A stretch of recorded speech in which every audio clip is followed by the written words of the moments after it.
All right, No Jumper, coolest podcast in the world, and we have traveled all the way to beautiful Miami to have the first conversation that I've had with 6ix9ine since 2017. Yes. How you feeling? I feel good. First of all, we're in Miami right now At Steve will do its home. at Steve will do its house. He's probably taking shit, but great guy. Thank you for coming to Miami. No doubt. Miami's like, you're from LA, right? I'm from New Hampshire. New Hampshire. Where the fuck is that? 4 hours from Bushwick.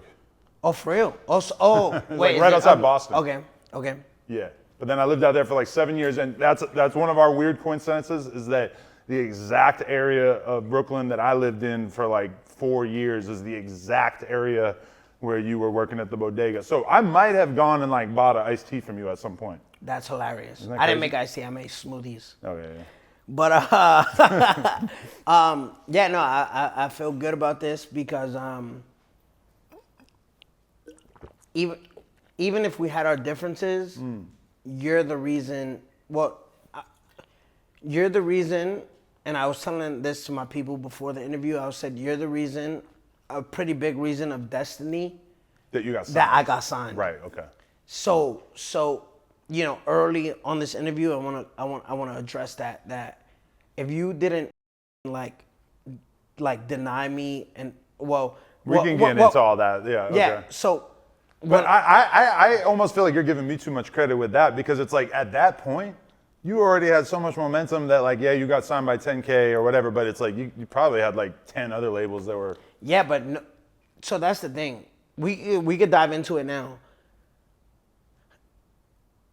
Me coming to LA was the sole purpose for the No Jumper interview because you were the hottest thing in interviewing all the underground rappers, Yes. which is XXX.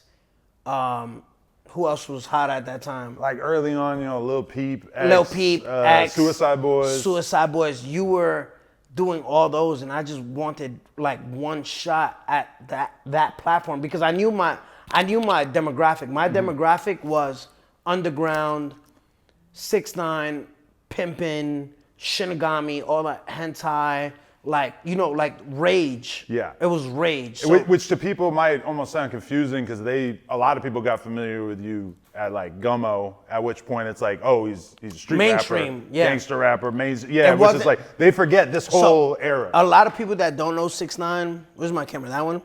Either way. A lot of people who don't know 6ix9ine, 6ix9ine was part of the Rage movement. Yes. Rage movement means like metal mixed with rap. So an example I could give is like XXX, His early stuff. XXX early stuff. Like, Yeah. but something that people want to understand right away is like, up.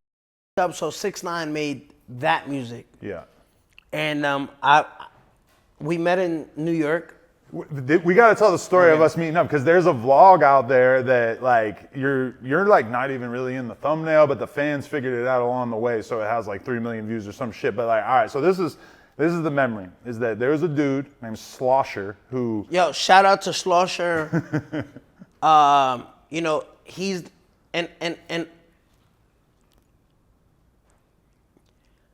I want to give this next 20 to 30 seconds to appreciate Slosher. Shout out to Slosher. Slosher. The viral picture of you holding hands with him in the airport. Yeah. For anyone who doesn't know what we're talking about. But I want to give. All right, so the 30 seconds start now because I really want people to appreciate this kid. This kid wasn't part of my day ones, you know what I mean? He was part of like a friend group that grew and like that became in love with the 6ix9ine, right?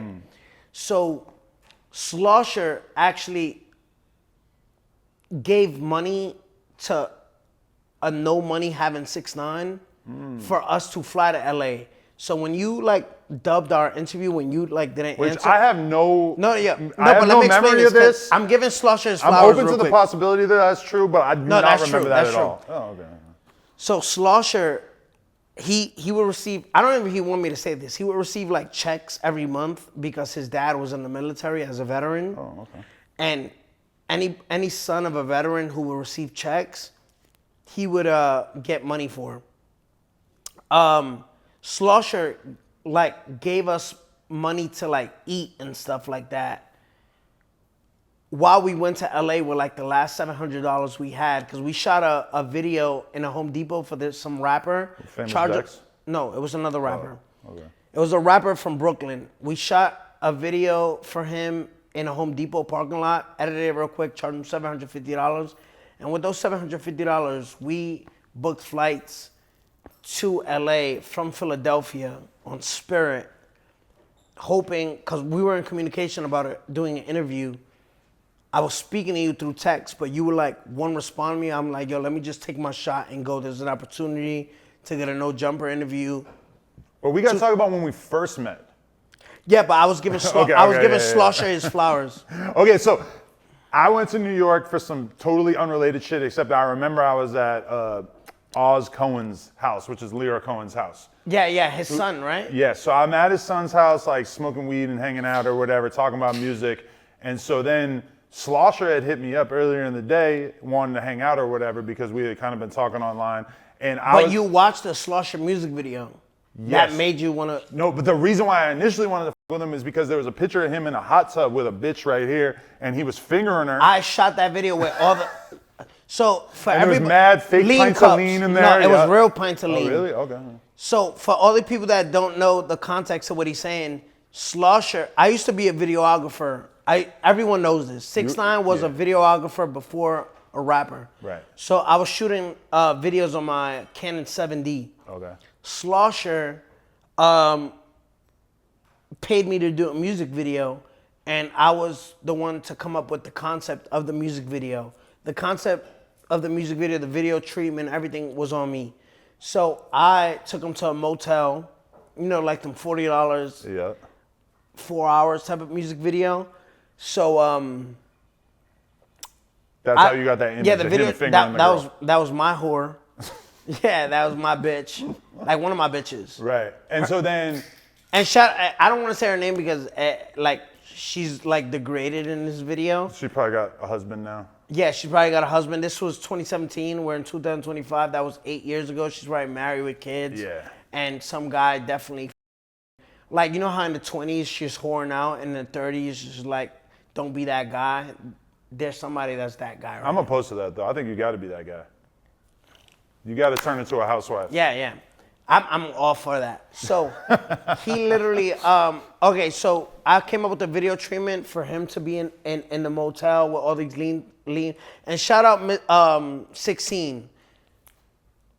I know you're going to clip this, put this on Instagram. 6ix9ine was part of my blow up, and attributed with money. But anyway, long story short, he gave me all the pints. Okay. Is that snitching? But you weren't drinking lean. No, that's like... That's not. It's empty, it's empty pints. Oh, wait. Okay, because I remember.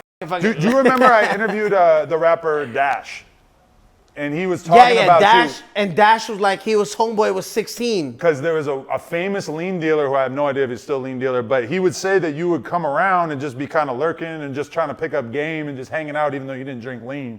Which does sound like. Yeah, I don't think I was 6ix9ine. trying to pick up game. I was literally, 6ix9ine was my friend. Like, Okay. To this day, he plays Call of Duty. His username is You Got Robbed. Yeah. Anyway, long story short, 6ix9ine is a great guy. A close friend of mine. He's the one who gave us the all those pints.